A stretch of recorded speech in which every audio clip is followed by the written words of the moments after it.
কলেজে পড়লে কি অন্যায় হলো কিনা, যার পারবে না অবশ্যই পারবে। মূলত তার পড়ার কোনো মানসিকতাই নেই, শেখার কোনো মানসিকতাই নেই।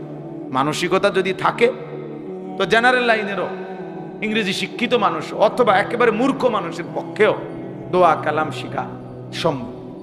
আমাদের ডাক্তার মিজান ভাই ডাক্তার মানুষ, উনি আমি দেখলাম যে উনি সব দোয়া পারে, সব তাসবিহ পারে। তো বেটা কেমনে শিখলো? উনি শিখলেন কেমন? উনি তো একবারে পুরা কোরআন শরীফের আয়াত হাদিস আরবি আরবি বলে বলে বয়ান করেন, দাওয়াত ও তাবলীগের সাথী আমাদের। তাইলে উনি বলে কেমন? আরো অনেক দেখছি আলহামদুলিল্লাহ, ফিকির থাকলে সম্ভব। এই জন্য আমরা সবাই মিলে মাসনুন দোয়া, মাসনুন তাসবিহ, মানে আমাদের নবী সাল্লাল্লাহু আলাইহি সাল্লাম থেকে যেগুলো উচ্চারিত এগুলো পড়ার চেষ্টা করবেন, বলেন ইনশাআল্লাহ। আমাদের খুলনার হযরত, আমার মুরব্বী, আমার শায়েখেরও মুরব্বী, বাংলাদেশের অন্যতম একজন বুজুর্গ আরিফ বিল্লাহ হযরত মাওলানা মুফতি নুরুল আমিন সাহেব দামাত বারাকাতুহুমুল আলিয়া হযরত এবং আমার শায়েখ আল্লামা মুফতি মুশতাকুন নবী কাসিম, দুইজনই এই মুহূর্তে হজে আছেন আলহামদুলিল্লাহ, আল্লাহর ঘরে আছেন। তো খুলনার হযরত বলেন যে রাসূলুল্লাহ সাল্লাল্লাহু আলাইহি সাল্লামের ভালোবাসা, মহব্বত, নবীজির মহব্বত বাড়াইবার একটি কার্যকর মাধ্যম হলো মাসনুন দোয়া এবং তাসবিহ পড়া। আমরা এটা হযরতের জবান থেকে শুনছি বারবার। যে ব্যক্তি নিয়মিত আল্লাহর নবী সাল্লাল্লাহু আলাইহি ওয়াসাল্লাম যখন যেই অবস্থায় যেই দোয়া পড়তেন এই দোয়াগুলো পড়বে, মুখস্থ করবে, এবং নবী সাল্লাল্লাহু আলাইহি সাল্লাম দিবানিশি যে তাসবিহগুলো পড়তেন এগুলো যে পড়বে, হযরত বলেন নিশ্চিত রাসূলুল্লাহ সাল্লাল্লাহু আলাইহি সাল্লামের ভালোবাসা, মহব্বত তার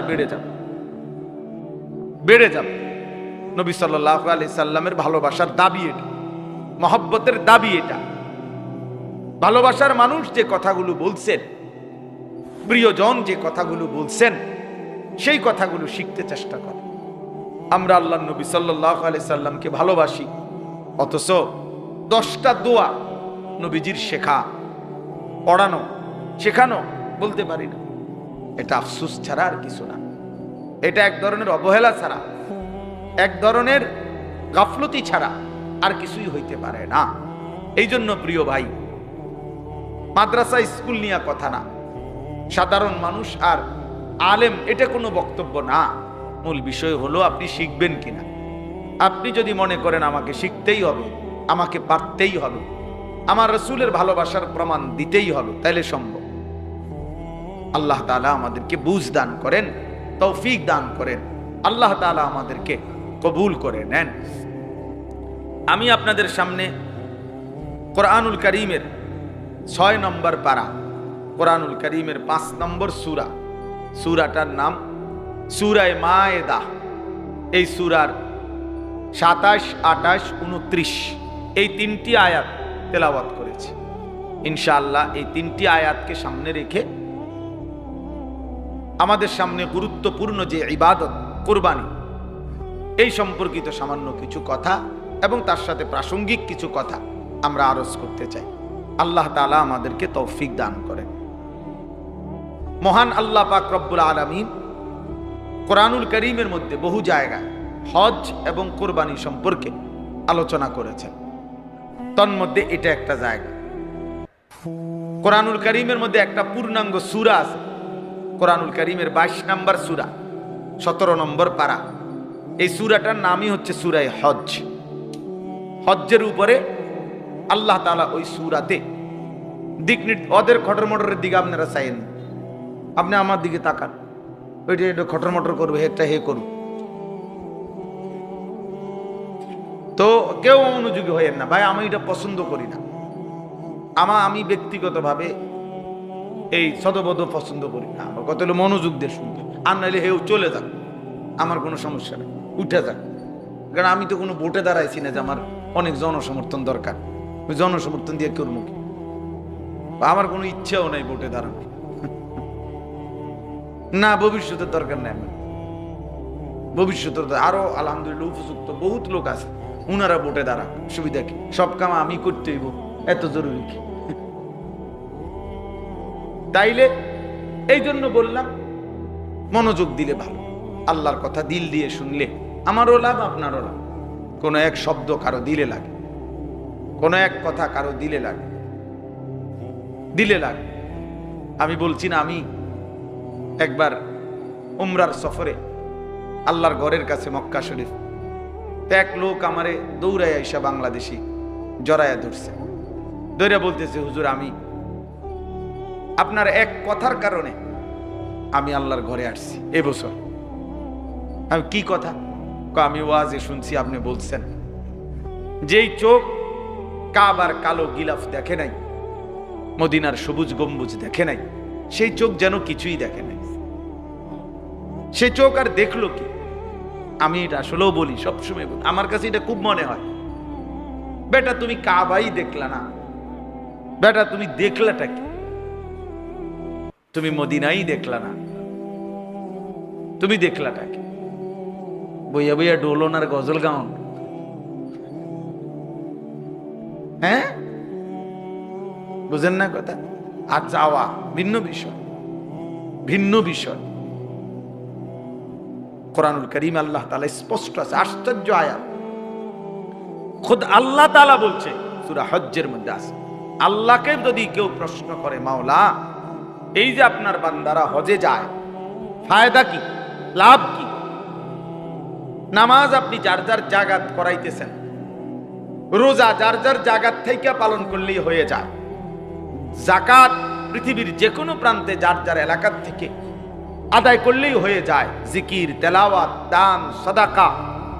কিন্তু একমাত্র ইবাদত হজ, এইটার জন্য আপনি পৃথিবীর শেষ প্রান্ত থেকে ওয়ালা কুল্লি যামিরিন ইয়াতিনা মিন কুল্লি ফাজ্জিন আমিক, আল্লাহ বলছে পৃথিবীর শেষ প্রান্ত থেকে আমার বান্দা এত দূর থেকেও হজে আসবে, যেখান থেকে আসতে আসতে তার বাহন দুর্বল হয়ে যাবে।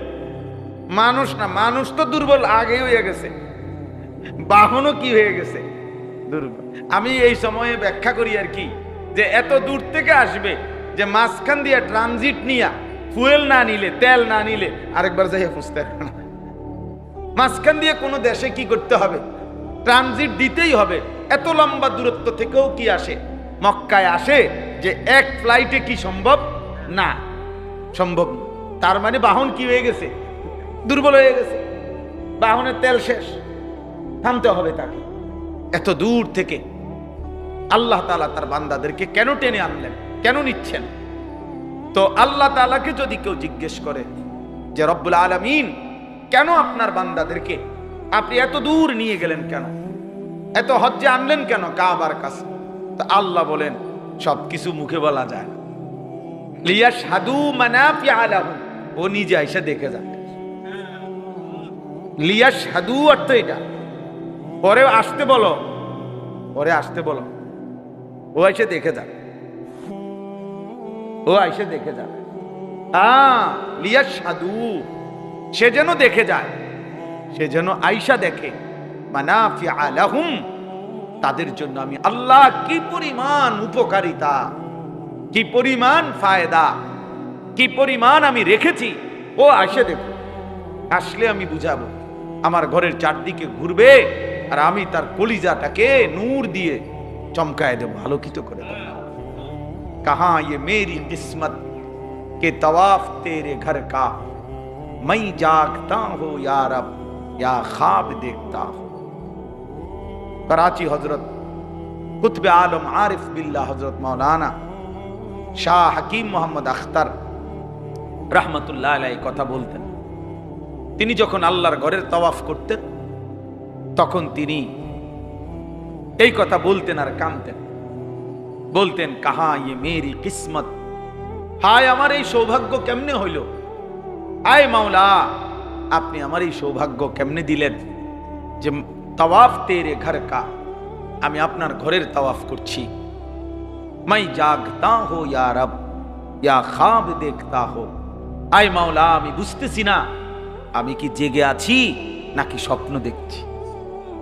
मैं जागता हो या रब या ख्वाब देखता हो। ख्वाब মানে কি? জেগে আছি না স্বপ্ন দেখছি। আশিক তোমার বাপেরে নিবা কোন দিন কও, বলো। জিন্দেগির প্রথম টার্গেট করো। বাড়ির দরকার নাই, বিল্ডিং এর দরকার নাই, জমি কিনারও দরকার নাই। জীবনের বড় খেদমত হবে বাপকে আল্লাহর ঘর দেখাও। আল্লাহর ঘরে নাও, মালিকের ঘর ঘুরুক। বহুত বড় খেদমত হবে, বহুত বড় খেদমত।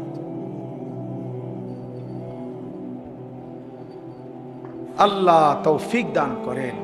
মানে আমার এই বাড়িওয়ালা যিনি আবু বকর ভাই, যে আমার পুরা বাড়ি আজকে 10 বছর যাবত যার বাড়িতে আমাদের এই মাদ্রাসা, আলহামদুলিল্লাহ।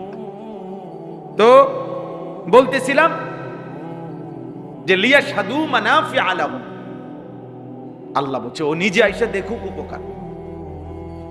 ও আসলেই বুঝবে সাফা মারওয়ায় সাই করলে কি হয়, মিনার তাবুতে কি হয়, আরাফাতের ময়দানে দিলের হালাত কি হয়, মুজদালিফার রাত গভীরে অন্ধকার রাতে দিলের অবস্থা কি হয়। তো সে আসলেই বুঝবে, আমি আসলেই বুঝাবো। আল্লাহ আমাদের প্রত্যেককে তৌফিক দান করেন, প্রত্যেককে আল্লাহ কবুল করেন। তাহলে ওই বলতেছিলাম যে কথার জন্য, যে মনোযোগ দিলে কোন এক লাইন, কোন এক শব্দ আল্লাহ তাআলা হয়তো দিলে লাগায় দেয়, দিলে লাগায়। এই জন্য আমরা প্রত্যেকেই, শুধু আমার বয়ান না, সমস্ত বয়ান, জুমার বয়ান, উলামায়ে কেরামের সব নসিহত দিল দিয়ে শোনা উচিত, মনোযোগ দিয়ে শোনা উচিত। মামুন ওই যে ওই মোবাইল ছেলেটার একটা বালিশ এনে দাও, বেচারা ওই বাইরে বালিশ দেওয়া একটা কষ্ট করে, উনি শুইবে, অর্ধেক শুইয়া লাইছে উনি মোবাইল ছবি উড়াইতে, বাকিটা বালিশ দিলে বাকি শুইয়া যাবে ইনশাআল্লাহ। আল্লাহ শোয়ার তৌফিক দান করেন। তো আমি দেখি দোস্ত, আমি বড় বেজাইলা মানুষ, আজকের বেজাইলা না। হ্যাঁ, আপনি বইয়ে বইয়ে মস্কারি করবেন, এনে আমি মস্কারি পছন্দ করি না।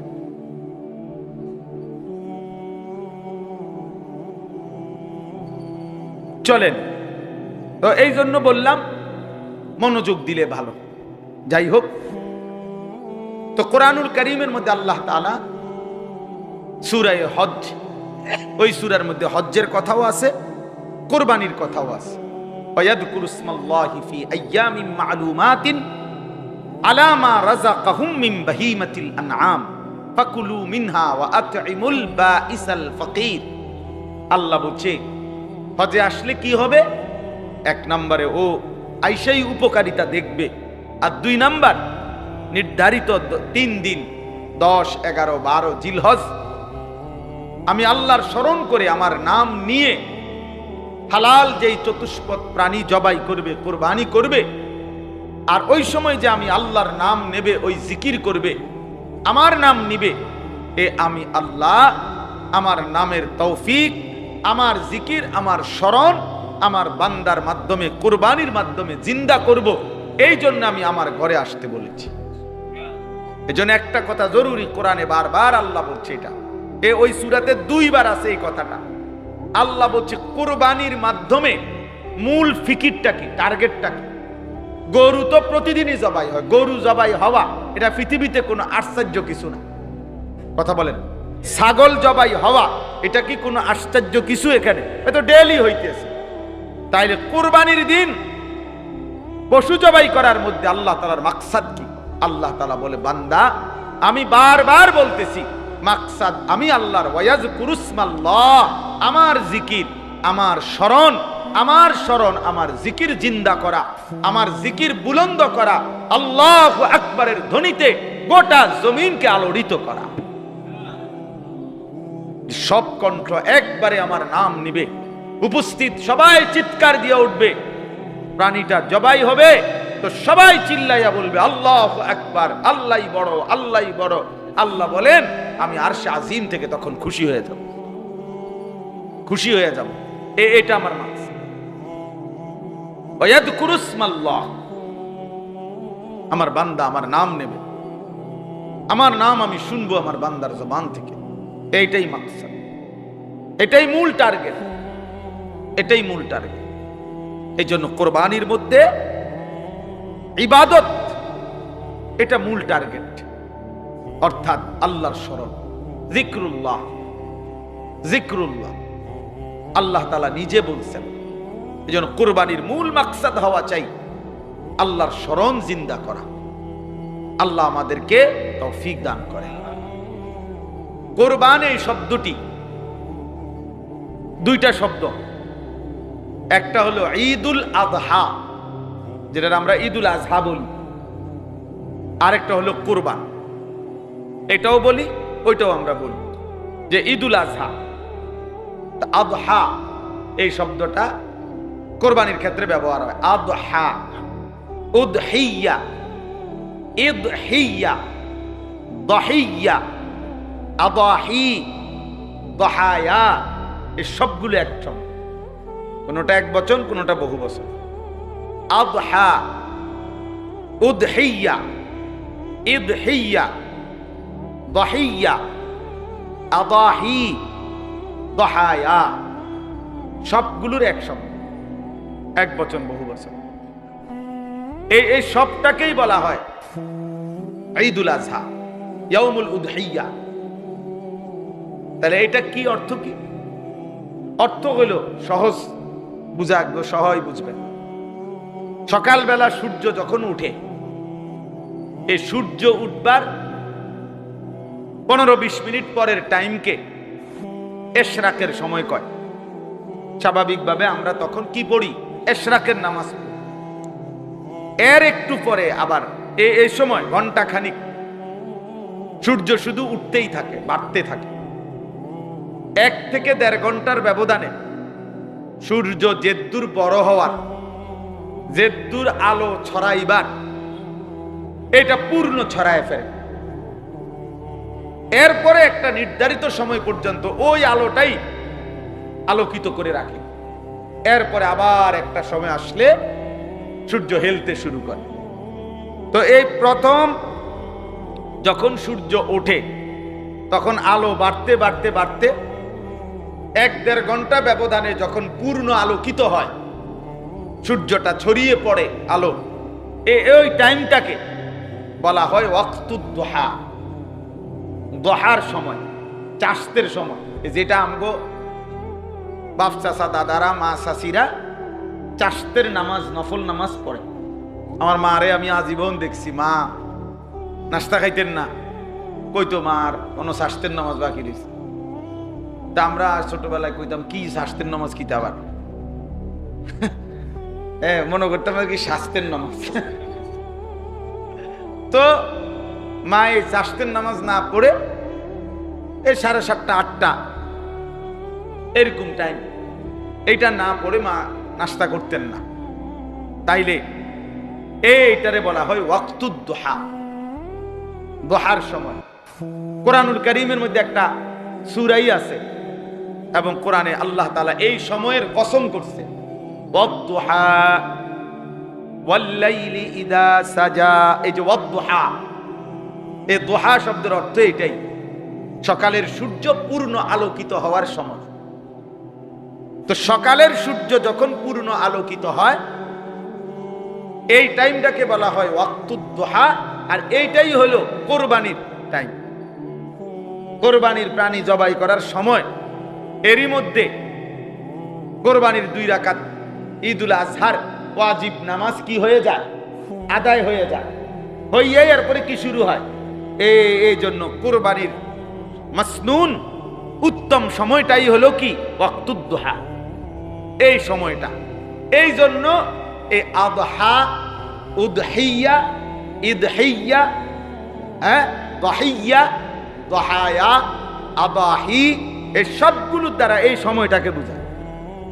অর্থাৎ এই সময়ে যেহেতু স্বাভাবিকভাবে কোরবানি শুরু হয়, এই জন্য এটাকে ইয়াউমুল উদহিয়া বলে অথবা ঈদুল আযহা বলে।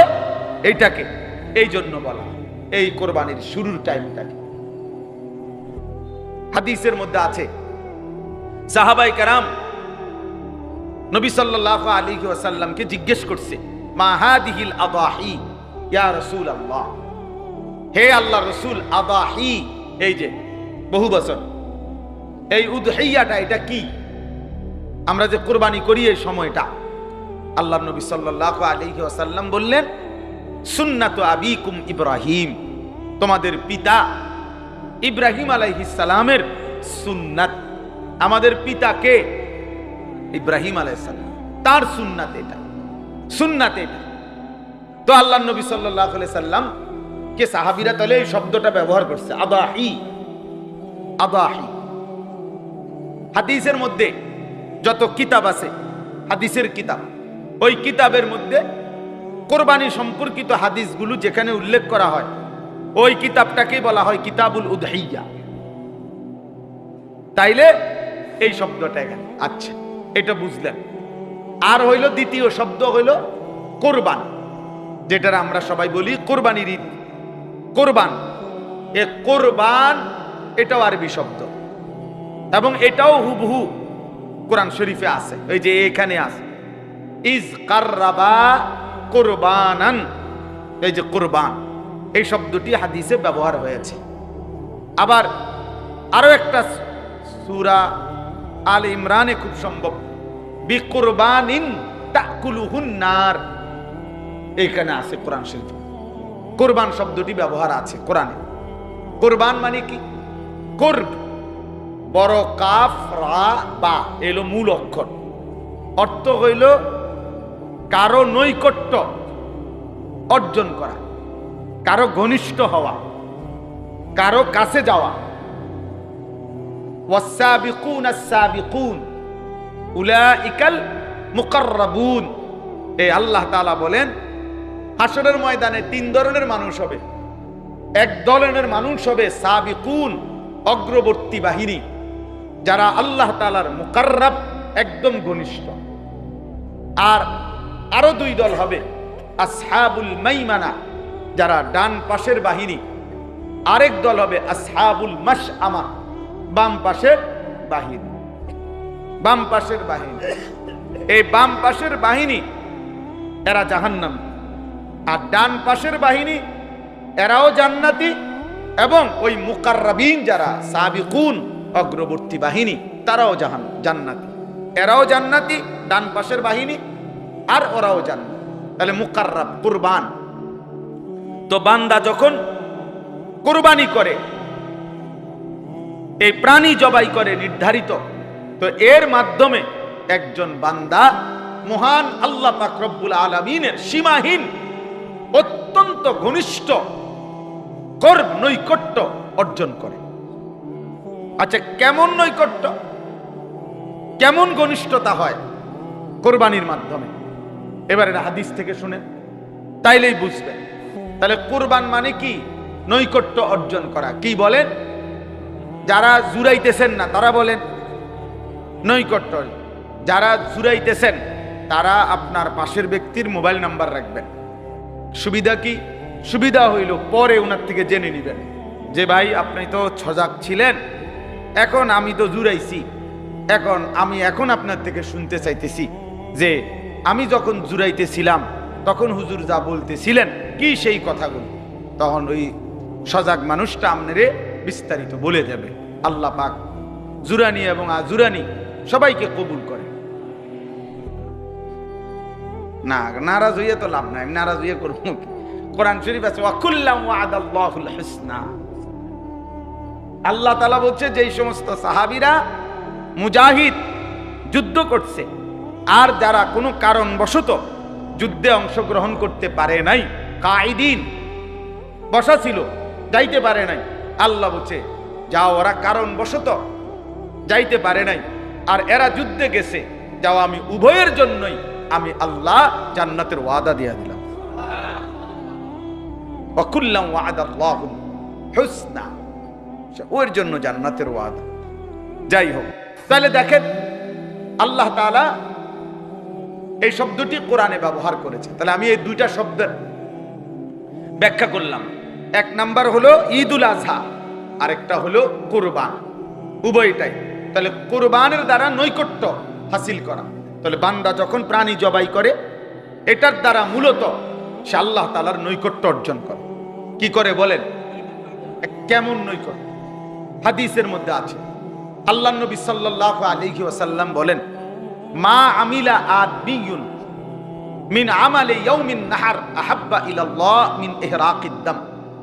নবীজি বলেন, কোন মুমিন কোরবানির দিন, ঈদুল আজহার দিন যা কিছু নেক আমল করে, ঈদুল আজহার দিন সে মনে করেন নামাজ পড়লো, ঈদুল আজহার নামাজ পড়লো, দান সদকা করলো, মেহমানদারি করলো, আপ্যায়ন করলো, মাশাআল্লাহ মাশাআল্লাহ, না চেয়ার দেন, হ্যাঁ দেন, দেখছি না এনে বসো, পরে এনে বসাও, হুজুর বসেন, মারুফ তুমিও বসো। আল্লাহু আকবার, আমরা কপাল মাশাআল্লাহ। তাইলে রাসূলুল্লাহ সাল্লাল্লাহু আলাইহি ওয়াসাল্লাম বলেন, কুরবানির দিন বান্দা যা কিছু করে আমল, সমস্ত আমলের মধ্যে আহাব্বা ইলাল্লাহ, আল্লাহর নিকট সবচেয়ে প্রিয় সেদিন ইহরাকিদ দাম, যে প্রাণী, যেই পশু, গরু, ছাগল, বকরি, ভেড়া, দুম্বা যেটা জবাই করা হয়, এটাই হচ্ছে সেদিন আল্লাহর কাছে সবচেয়ে প্রিয় আমল, সবচেয়ে প্রিয় আমল, আহাব্বা ইলাল্লাহ, সবচেয়ে প্রিয় আমল। ওয়া ইন্নাহু লায়াতি ইয়াউমাল কিয়ামা বিকুরুনিহা ওয়া আশআরিহা ওয়া আযলাফিহা। কতক্ষণ থাকবে? আচ্ছা, মাশাআল্লাহ। আল্লাহ তাআলা বলেন, নবী সাল্লাল্লাহু আলাইহি সাল্লাম বলেন, ওই ব্যক্তি যে কুরবানি করলো, সে কিয়ামতের দিন এই প্রাণীটা তার জন্য আনা হবে, বিকুরুনিহা, ওই প্রাণীর শিং, ওয়া আশআরিহা, ওই প্রাণীর পশমগুলো, ওয়া আযলাফিহা, ওই প্রাণীর খুর, পায়ের যে কি খুর, খুর বুঝেন না, পায়ের গোড়ালি নিচেরটা খুর, তাহলে যেইটার পশম, শিং, খুর, এইটা আনা হবে, আর বাকি গুস্তুটি শুধু হালাই দিব। কি কর অর্থ হইল, অর্থাৎ যেগুলো ফেলে দেওয়ার জিনিস সেইগুলো যেখানে আনা হবে, তার মানে আল্লাহ নবী সাল্লাল্লাহু আলাইহি সাল্লাম বলেন, কুরবানির এই পুরা প্রাণীটাই কিয়ামতের দিন আল্লাহ তাআলা তার জন্য নেকি হিসাবে হাশরের ময়দানে হাজির করে দিবেন। সুবহানাল্লাহ, সুবহান। কিছু মুনাফিক আছে, কিছু বেঈমান আছে, কিছু নাস্তিক মুরতাদ মার্কা নামধারী কিছু মুসলমান আছে, এখনো বলে যে কুরবানির দিনের এই অজস্র প্রাণী জবাই না করে যদি সেই টাকাগুলো গরিব দুঃখীকে সহযোগিতা করত ভালো হইতো। আমি নিজে দেখছি, বাংলাদেশেও এরকম বুদ্ধিজীবী আছে, চান্দি সোলা বুদ্ধিজীবী, যাদের মাথায় অতিরিক্ত বুদ্ধির কারণে কি নাই, চুল নাই, পর্যাপ্ত পরিমাণ বুদ্ধিতে যাদের চুল উড়ে গেছে। কথা বুঝছেন না? এরকম বুদ্ধিজীবীর পণ্ডিত, তারা মনে করছে এটা শুধু একটা পশু জবাই, তারা মনে করছে এটা স্রেফ গোশত খাওয়া, গোশত খাওয়া না। তাইলে এই জন্য এটা জরুরি বিষয়। আল্লাহ নবী সাল্লাল্লাহু আলাইহি সাল্লাম বলেন, এই প্রাণী জবাই এটা তার ইবাদত, এটা তার আখিরাতে নেকির একটা শ্রেষ্ঠতম মাধ্যম। কিয়ামতের দিন সে খুশি হয়ে যাবে তার আমল নামার এই ওজন দেখে, তার মিজানের পাল্লার এই ভার দেখে, যখন এই নেকিটা তার জমা। গরিব দুঃখীকে সাহায্য করতে মন চায়, গরিবকে সাহায্য করতে মন চায়, তো তুমি কোরবানির টাকা দিয়া দিতা কেন? বাটপার, কোরবানির টাকা থেকে দিবা কেন? তুমি আলাদাভাবে মানুষদেরকে উৎসাহিত করো যে গরিব দুঃখীর সাহায্যের জন্য, সে অন্য টাকা থেকে দিবে। শরীয়ত কর্তৃক যেটা নির্ধারণ করছে কোরবানি, সেটার থেকে দিবে কেন? কথা বোঝেন নাই? আর কোরবানির গোশত তো দান করার কথা, গরিব দুঃখী অসহায়কে, সেটা আলাদাভাবেই তো কোরআনে আছে, ফাকুলু মিনহা ওয়া আতইমুল বাঈসাল ফাকির, ফাকুলু মিনহা ওয়া আতইমুল কানিআ ওয়াল মু'তার। আল্লাহ দুইবার বলছে, অসহায়কে দাও, অভাবগ্রস্তকে দাও, এমনকি যে চায় না তাকেও খুঁজে দাও। লজ্জায় শরমে হয়তো বলে নাই, কোরবানিও করে নাই, তুমি তাকে তালাশ করে দাও, খুঁজে দাও। এজন্য এটা জরুরি বিষয়। আপনার ইসলামকে আঘাত করা এদের মূল মাকসাদ। এই আজকে নারী সংস্কার কমিশন, এখানের এই কিছু এই মহিলা যেগুলো বুদ্ধিজীবী নামের কলঙ্ক, এই মুরতাদগুলো ঠিক একই বিষয়। এদেশে নারীরা ইসলাম যেটুকু সম্পত্তি তাকে দিয়েছে, এইটা কিভাবে ফিরে পাবে ঠিক মতো বাইদের থেকে, সমাজের সর্বত্র এই আইনটাকে যদি কার্যকর করা হইতো, এটাকেও যদি বাস্তবায়ন করা হইতো, এর জন্য যদি প্রশাসনিক, রাষ্ট্রীয়, সামাজিক সকলভাবে ব্যাপক উদ্যোগ নেওয়া হইতো, তাইলেও নারীরা সম্পত্তি পাইয়া বাইসা যাবে। কিন্তু বেঈমানের মূল বিষয় হলো নারীরে সম্পত্তি দেওয়া না, মূল বিষয় হলো কোরআনে আঘাত করা, ইসলামে আঘাত করা। মেন টার্গেট হলো এইটা। এই জন্য নারীকে পুরুষের সমান সমান সমান সম্পত্তি দিতে হবে।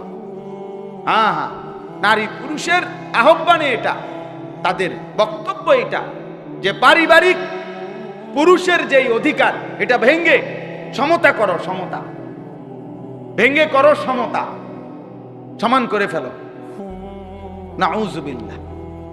এই জন্য আলহামদুলিল্লাহ এদেশের লক্ষ কোটি উলামায়ে কেরাম, এদেশের লক্ষ কোটি সাধারণ জনতা, হেফাজতে ইসলাম বাংলাদেশ সহ বাংলাদেশের সর্বস্তরের ইমানদার মুসলমানের ছোট বড় সকল সংগঠন তাদের এই নারী সংস্কার কমিশন নামের কোরআন সুন্নাহ বিরোধী এই প্রস্তাবনাকে ঘৃণা ভরে প্রত্যাখ্যান করছে, ঘৃণা ভরে প্রত্যাখ্যান করছে।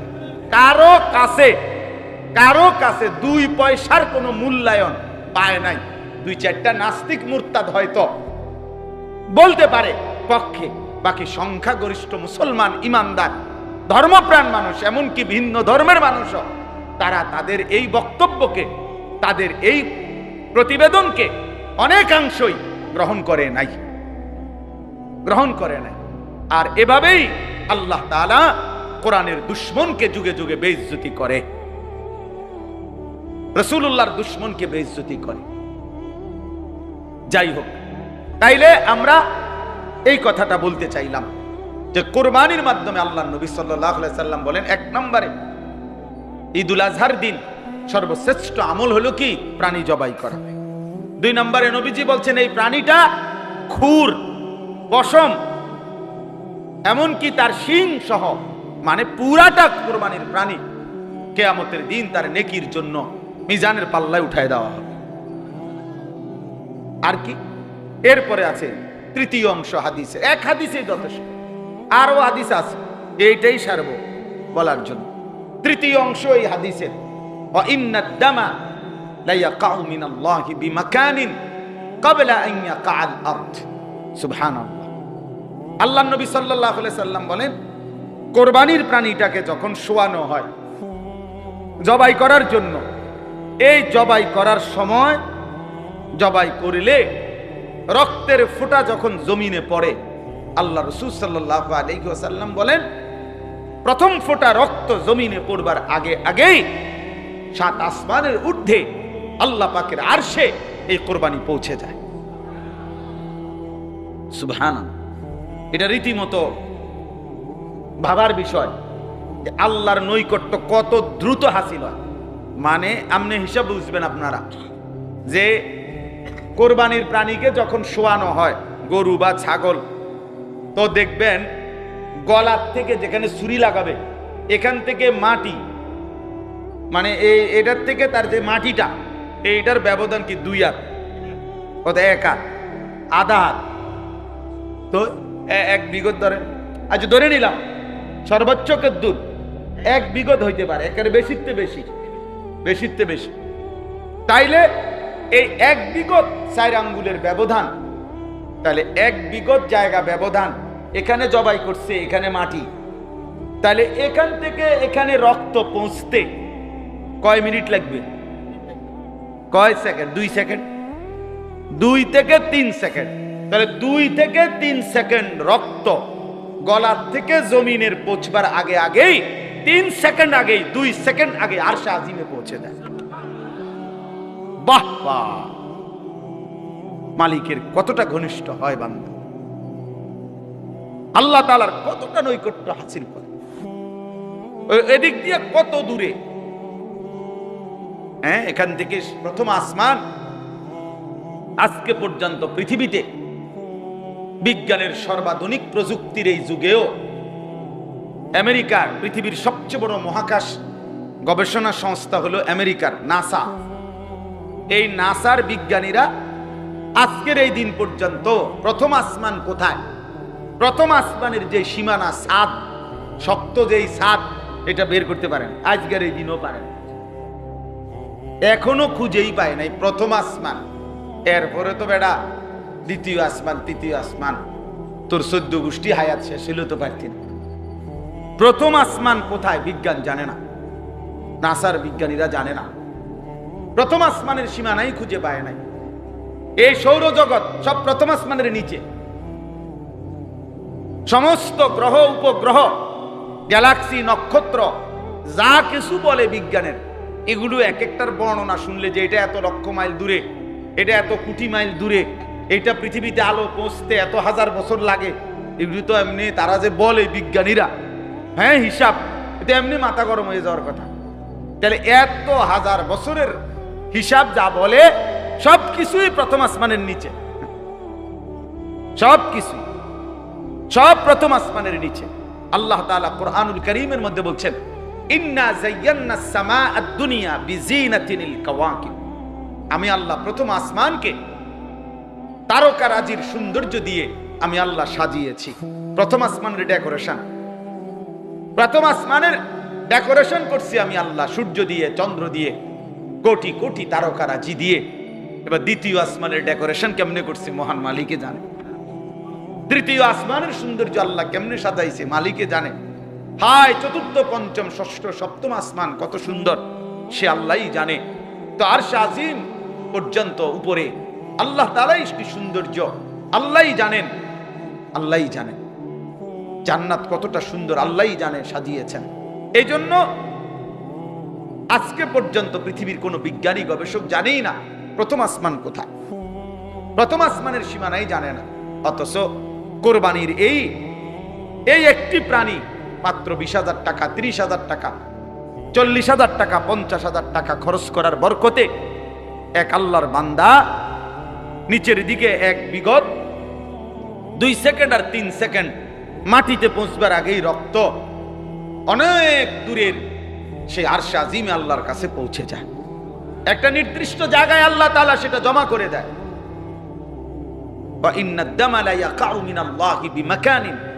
আল্লাহর কাছে একটা নির্দিষ্ট জায়গায় আল্লাহ তাআলা এই রক্ত, এই প্রাণীর খবর পৌঁছিয়ে দেয়। এইবার এই 3টা কথা বলে নবী সাল্লাল্লাহু আলাইহি সাল্লাম বলছেন, এখানে 3টা কথা বলছে হাদিস। 1 নাম্বার, ঈদের দিন, কোরবানির দিন আল্লাহর কাছে সবচেয়ে প্রিয় আমল কোনটি? বলেন না, প্রাণী জবাই করা। দ্বিতীয় হলো এই প্রাণীটা কিয়ামতের দিন পুরাটা নেকি হিসাবে আসবে। 3 নাম্বার, এই প্রাণীর রক্ত জমিনে পৌঁছবার আগেই কার কাছে পৌঁছে? আল্লাহর আরশে পৌঁছে, আল্লাহ পাকের কাছে পৌঁছে। তাহলে কুরবানির মাধ্যমে এত দ্রুত গতিতে, এত শর্ট টাইমে বান্দা আল্লাহর কুরব, নৈকট্য হাসিল করে। এই জন্য এটারে কুরবান, এই জন্য এটারে কি বলে? কুরবান। এই জন্য নবী সাল্লাল্লাহু আলাইহি সাল্লাম বলেন, ফাতিবু বিহা নাফসান, এই হাদিসের শেষ শব্দ এটা। অতএব তোমরা খুশি খুশি দিলে কুরবানি করো। কি দিলে? খুশি খুশি। আরো 5,000 টাকা বাড়ায় নাও, আরো 10,000 টাকা বাড়ায় নাও, হ্যাঁ আরো 2,000 টাকা বেশি দাও, যেমনি সুন্দর হয়, যেমনি সুন্দর হয়, খুশি খুশি দিলে। না পাইতে কোরবানি করতেছি, হ্যাঁ আরে আজকে 12 বছর কোরবানি করি, এবছর না করলে মানুষে কি কইব? মানুষে আপনার মাথা কইব, আপনার বাপের মাথা বলবো। মানুষে কি বলবো? মানে মানুষে বলবো আরে আপনি কোরবানি দিয়েছেন তো কি হইছে? মানুষে বলবে কি আর না বলবে কি? মানুষ দেখলেই কি আর না দেখলেই কি? লোক দেখানোর কোনো মানসিকতা, ইখলাস কাকে বলে? আল্লাহর জন্য কোনো কাজ, এটার অর্থ কি? ফুজাইল ইবনে আয়াজ রাহমাতুল্লাহ আলাইহি বলছেন, এটা স্পষ্ট আছে, আল আদকার কিতাবে আছে, আমি নিজে পড়ছি। তিনি বলছেন, তারকুল আমাল লি আজালিন নাস শিরকুন ওয়াল আমালু লি আজালিন নাস রিয়াউন ওয়াল ইখলাসু আন ইউআফিয়াকাল্লাহু মিনহুমা। মানুষ কিছু বলবে এই জন্য কোনো আমল ছেড়ে দেওয়া শিরক। মানুষ দেখবে, দেখুক এই জন্য কোনো আমল করা, এটাও শিরক। বুঝো নাই? তারকুল আমাল লি আজালিন নাস, মানুষের জন্য ছেড়ে দিই। আমি নামাজ পড়লাম হইলে, আমি কোরবানি দিলাম হইলে, অথবা আমি এই দানটা করলাম হইলে, কিন্তু মানসিনী কিতা কয় এই জন্য দিলাম না। তাহলে মানুষ কিছু বলবে বলে ছেড়ে দিল।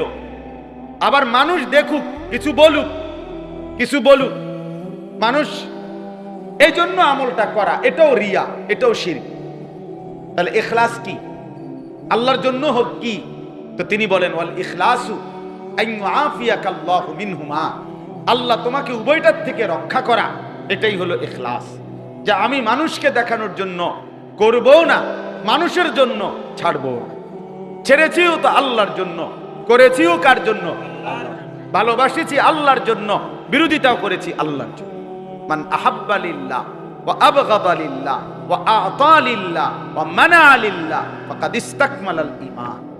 ভালোবাসলো যে আল্লাহর জন্য, বিরোধিতা করলো আল্লাহর জন্য, দান করলো আল্লাহর জন্য, দান করে নাই, নিষেধ করলো না, বেটা আমি দেব না, এটা গান, এটা বাদ্য, এটা নাচ, এটা খেলাধুলা, এটা হারাম কাজ, আমি এমন কাজে দেব না এক টাকাও, জান যায় যাবে।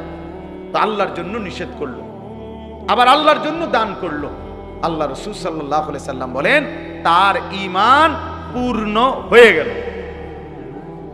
তার ঈমান পূর্ণ হয়ে গেল, তার ঈমান পূর্ণ হয়ে গেল। এই জন্য কোরবানির মাধ্যমে বান্দা আল্লাহ তাআলার গভীর নৈকট্য হাসিল করে। এই জন্য কোন রকম কোরবানি করতে নাই। ফতিবু বিহা নাফসান, খুশি খুশি দিলে কোরবানি করা, ওই জুরাত আলীর কোরবানি না, দেও আর চাও কোন রকম একটা দেও না। হ্যাঁ, অথবা কোরবানি ওয়াজিব হইছে যতজনের, ফাঁকি ঝুঁকি কোরবানি ফ্যামিলির মধ্যে ছেলে উপার্জন করে, বাবা উপরে কোরবানি ওয়াজিব, ছেলের উপরেও কোরবানি ওয়াজিব। ছেলে বিয়ে করে নাই কিন্তু তার সম্পদ আছে, তার উপার্জন আছে, কামাই আছে, তার উপরেও কোরবানি ওয়াজিব। তাহলে যতজন কোরবানি ওয়াজিব হইছে ফ্যামিলির 4 জনের উপরে, কোরবানি দেয় একজনে। দিছে তো হুজুর আমরার ঘরে কোরবানি দিছে, না না আপনার ঘরে গোস্তের ব্যবস্থা হয়েছে, এটা কোন মিয়া? আমরা বুঝি না মিয়া। সবাই মিলে যে আব্বার নামে দিছেন, সবার টাকার থেকে, অর্থ হইলে আপনার ঘরে কোরবানির দিন খাওয়ানোর কি ব্যবস্থা হয়েছে? গোস্তের ব্যবস্থা হয়েছে, কোরবানি হয় নাই। কোরবানি তো যতজনের উপরে ওয়াজিব হয় ততজনকে দিতে হয়, ততজনকে দিতে হয়। আব্বার জন্য বাড়িতে টাকা পাঠাইছি 30,000, বাড়িতে কোরবানি হইতেছে, আপনি তো প্রতি বছরই, আরে বছরের অন্য মাসে তো তুমি মিয়া বাড়িতে টাকা পাঠাও, তো হেসুমি টাকা কি কোরবানির লেগে দিছ? তাহলে বাবার জন্য তো মানুষ উপার্জন করার কারণে ঘরে তো টাকা দেয়, সেই এই কারণে কি তার কোরবানি মাফ হবে? তোমার কোরবানি কই? অসংখ্য মানুষ বিষয়টাকে ঝামেলা মনে করে, পেরেশানি মনে করে, ভালোভাবে বুঝতে চেষ্টা করে না। মনে করে এই সামাজিক একটা রসুম হিসাবে। আমি এই জন্য প্রায় বলি, প্রতি বছর মনে রাখবেন, মনে তো হয় হজে গেছে অনেক লোক, কিন্তু ফরজ হইছে কতজনের উপরে, গেছে কয়জন সেটা বলে। প্রতি বছর তো মনে হয় অনেক গরু জবাই হইতেছে, কিন্তু কোরবানি ওয়াজিব হইছে কয়জনের উপরে, আর আদায় করছে কয়জন সেইটা বলেন মিয়া, সেই হিসাব বলেন। কি পরিমাণ মহিলাদের উপরে কোরবানি ওয়াজিব। বর্তমান সময়ে একজন মহিলার কাছে যদি কিছু স্বর্ণ এবং নগদ জমা টাকা, এই 3 দিন 10ই জিলহজ মানে কোরবানির দিন এবং পরের 2 দিন, এই 2 দিন 3 দিনে যদি কোনো মহিলার কাছে কিছু স্বর্ণ আর কিছু জমা টাকা আছে, মনে করেন মহিলার কাছে 1 ভরি স্বর্ণ আছে, 10,000 টাকা আছে, অতিরিক্ত টাকায়, মহিলাদের এত অতিরিক্তই, এবেডি কেডি দিয়ে বাজার করবো নি, জীবনও করতো না, বাপরে বাপ, চিনি না। আপনার এগুলো দরকার হলে পুরানো হয়ে দেব, গুণে ধরে দেবো দরকার হলে টাকা এগুলো। তাইলে এগুলো আপনার তার কাছে জমা আছে। তাহলে এই 10,000 টাকা এবং 1 ভরি স্বর্ণের দাম একসাথ করলে 52.5 ভরি রূপার যেই দাম, এই 52.5 ভরি রূপার দাম যদি 1,000 টাকা করে ভরি হয় 52,500, যদি 1,500 টাকা করে রূপার ভরি হয় তাহলে 52 অর্ধেক কত? 26,000। তো তাহলে 52 লগে 26 যোগ করলে 78। হ্যাঁ 78। আরো মনে করেন হেনে 500, এনে 250, 750। তো কত হইল? এই 78,750 টাকা। মনে করেন 1,500 ধরছি, সর্বোচ্চ 1,500 টাকাও যদি রূপের বড়ি হয় তাইলে 78,750 টাকা হয় 52.5 ভরি রূপার দাম। তাহলে এই পরিমাণ টাকা যদি স্বর্ণ এবং ওই জমা টাকা মহিলার এই দুইটা মিলাইয়া যদি হয়, তাহলে এখন স্বর্ণ 1 ভরির দামে তো 1,00,000 টাকা। তাইলে স্বর্ণ এবং ওই টাকা মিলাইলে 78,750 টাকা হইছিনি, ওই আরো পার হয়ে গেছে কত আগে।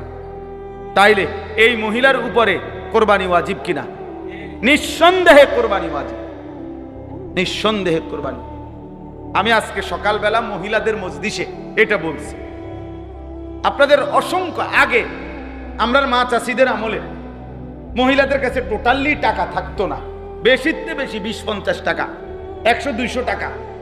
আমার বুঝাওয়া আমার ছোট ভাই কইতে কই আতিক কোথায়, আমার আম্মারে দেখছি, আব্বারে দেখছি, আমি আজীবন আমি দেখছি আমার আব্বা আরেক দিকে ফিরা টিয়া গুনত, মহিলাদের সামনে টিয়া গুনতে নাই। আগে এমন ছিল, কথা বুঝছেন না? আগে মহিলাদেরকে টোটালি কি দিত না। এখন মহিলাদের কাছে হইলো কি এটিএম বুথ, টাকা থাকেই হেবেডির কাছে, হেনতে লয়। উনি যদি দয়া করে দেয় মেহরবানি, আর যদি রাখিয়া দেয় তো রাখিয়াই দিল।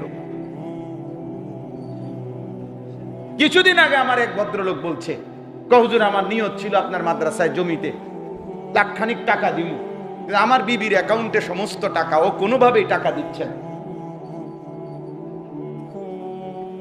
যাই হোক, সবাই বলি না, মানে বললাম আর কি, মহিলাদের কাছে এখন টাকা থাকে স্বাভাবিকভাবে 10,000, 5,000, 20,000 অ্যাভেলেবেল টাকা আছে।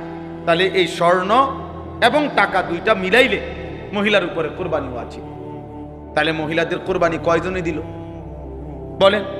আমি আজকে বলছি এই জন্য যে মা বোন যারা আপনারা কোরবানি দিবেন না, কোরবানি দেন না, অথচ টাকা আছে, স্বর্ণ আছে, তাহলে আপনাদের কাছে আমার পক্ষ থেকে একটা বুদ্ধি আছে।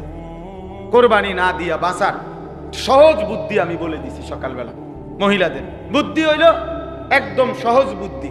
বুদ্ধি হইল কোরবানির 2 দিন আগে বা 1 দিন আগে আমাদের মাদ্রাসায় আপনি আপনার জমানো টাকাটা দান করে দিবেন। মাশাআল্লাহ, বাচ্চা গেলেন। এর চাইতে সুন্দর বুদ্ধি আর কি হইতে পারে? আপনি যখন মাদ্রাসায় টাকাটা দান করে দিলেন, তাইলে তো আর আপনার দ্বারে কি নাই? টাকা নাই। তাইলে এক আইটেম দিয়ে হবে না, কারণ শুধু স্বর্ণ হইলে 7.5 ভরি হইতে হইবে।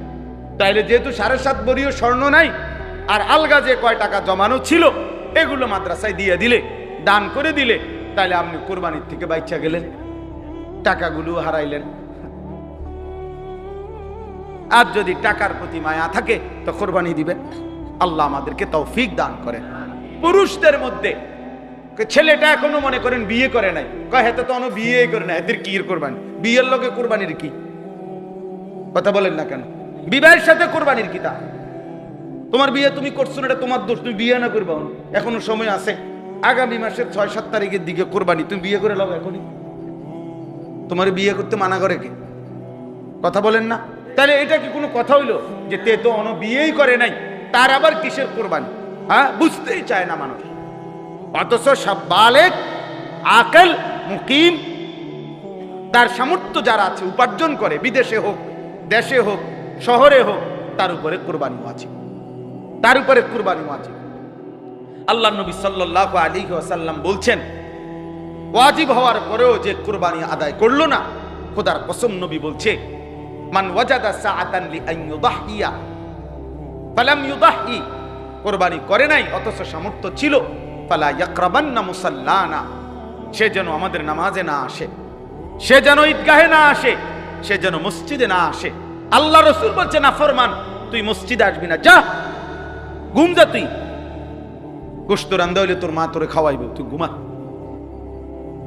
তুই নামাজ পড়তে হবে, তুই মসজিদে আসবি না নাফরমান। তাহলে কত বড় ধমক। আর্থিক ইবাদত অনেকেই বুঝতে চায় না। এই হজ লক্ষ লক্ষ মুসলমানের উপরে ফরজ, বুঝতেই চায় না, ইচ্ছা করে বুঝে না, এমনি বেয়াদরে থাকে, বেসক ধরে না। আমরা সাধারণ মানুষ, আমরা গ্রামের মানুষ, আমরা এত তান কি বুঝা কুলাই তার মাশাআল্লাহ, বাতের থালা তো সব বুঝেন আপনি। হ্যাঁ খানা আপনি যেহেতু কিছুই বুঝেন না, আপনি গোস্ত লন কেন? আপনি সবসময় আলুর ভর্তা ডাল দিয়ে ভাত খাইবেন, আপনি যেহেতু মূর্খ মানুষ। এখন এই সময় বলবো হাও কি কন হুজুর, পড়ালেখা করছি না তাই কি লেগে দুটা ভাতও খাইতাম না ঠিক মতো। দুনিয়া বুঝার বেলায় কি 100 দুনিয়া সব বুঝে, বিএস বুঝে, সিএস বুঝে, আরএস বুঝে, গ্রামে কাল লোকে কোনান দিয়ে ফ্যাঁস লাগাই তুইব, মাশাআল্লাহ পুরা বুঝে, সব বুঝে গন্ডগোলের সব, কিন্তু আখেরাত বুঝে না। আসলে বুঝে না, না বুঝতে চায় না, বুঝতে চায়, আর্থিক ইবাদত আদায় করতে চায় না। অথচ হজ আল্লাহ নবী সাল্লাল্লাহু আলাইহি সাল্লাম বলেন, কসম যার উপরে হজ ফরজ হলো অথচ সে হজ করলো না, নবী সাল্লাল্লাহু আলাইহি সাল্লাম বলেন আমি জানি না ওইটা ইহুদি মরলো নাকি খ্রিস্টান মরলো। আর কোন আমলের ব্যাপারে এত বড় কথা বলে নাই, আর কোন আমলের ব্যাপারে আল্লাহ নবী সাল্লাল্লাহু আলাইহি সাল্লাম বলেন, ফালা আলাইহি আন ইয়ামুতা ইয়াহুদিয়ান ওয়ালা নাসরানিয়ান, সে কি ইহুদি মরলো না খ্রিস্টান মরলো আমি জানি না। যে ব্যক্তি হজ ফরজ হওয়ার পরেও করে নাই, তার মানে কি, যদি অপশনটা এভাবে বলতো যে সে কি মুসলমান মরলো না ইহুদি মরলো না খ্রিস্টান মরলো আমি জানি না, তাইলেও একটা কথা ছিল, এটাও বলে নাই। অর্থাৎ সে ইহুদি মরলো না খ্রিস্টান মরলো আমি জানি না, অর্থ হলো মুসলমান যে মরে নাই এটা নিশ্চিত, হয় ইহুদি হিসাবে মরছে না খ্রিস্টান হিসাবে, হয় মাগদুব আলাইহিম আর নয়তো ওয়ালাদ-দাল্লিন, এই দুইটার মধ্যে তো একটা। মাগদুবে আলাইহিম ওয়ালাদ-দাল্লিনের মধ্যেই খ্রিস্টান ইহুদি, নাউযুবিল্লাহ, আল্লাহ মাফ করে দেন, আল্লাহ মাফ করে দেন। এজন্য আমরা প্রত্যেকেই, আমরা শুধুমাত্র আপনারাও শুনতেছেন, আরো অনেকেই শুনতেছে, এই জন্য সবার জন্য বললাম এটা গুরুত্ব দেওয়া উচিত। দিন শেখা, দিনের মাসআলা বুঝে নেওয়া। আমি তো সব সময় বলি তিনটা আমল, যাকাত, হজ, কোরবানি। যাকাত এবং হজ ফরজ এবং কোরবানি ওয়াজিব। ফরজ ওয়াজিবে গাফলতি করতে নাই, ফরজ ওয়াজিব সুন্নতে মুআক্কাদা মুমিনের ডিউটি, এখান থেকে কোনো রুখসত নাই, এখান থেকে কোনো ছুটি নাই। ছুটি আছে কিছুটা নফলে, ছুটি কিছুটা মুস্তাহাবে, সেটা করলে ভালো, না করলে আপনার নেকি হলো না। কিন্তু ফরজ ওয়াজিব সুন্নতে মুআক্কাদার মধ্যে কোনো কি নাই, ছুটি নাই, ছুটি নাই। অতএব যাকাত, হজ, কুরবানি একদম সহজ হিসাব হইল এই তিনটা এক লগে, এক ওষুধে, মানে এক প্রেসক্রিপশনে এই তিনটা আদায় করা সহজ। অর্থ হইল প্রত্যেকটি মুসলমান যদি একজন আলেমে দ্বীনের কাছে নিজের সম্পত্তির একটা হিসাব বলে যে হুজুর আমার আছে এই নাই এই, বাড়িতে এত, সংসারে এত, ব্যাংকে এত, আমার বাড়ি আছে, ঘর আছে, এই আছে, সেই আছে, এখন এই সবগুলো হিসাব করে আপনি আমারে বুঝাইয়া দেন আমার উপরে হজ ফরজ কিনা, আমার উপরে যাকাত আসবে কত, আমার উপরে কোরবানি ওয়াজিব কিনা, এটা বুঝে নিলেই তো হলো, এটা জেনে নিলেই তো হলো। একজন আলেমের কাছে জিজ্ঞাসা করে নিলেই তো হলো। আমনের আলেম সে তো দুদক না যে আমনের সম্পত্তি যাই না পরে আমনের বিরুদ্ধে লাগবে, এমন তো কিছু না। হয়তো আপনার মালের তদন্ত করবে না, আপনার হিসাবে না দিবে, হিসাবে না দিবে, আপনার আখিরাত বাঁচাই দিবে, আখিরাত বাঁচাই দিবে। এই জন্য সবার কাছে এটা অনুরোধ, নিজের যাকাত, নিজের হজ, নিজের কোরবানি এটা একসাথে বোঝানো যায় না, মানে একসাথে বললে এটা আপনি বুঝতেন না পুরাটা। প্রত্যেকের হিসাব বুঝে নেওয়া উচিত, তাহলে সহজ।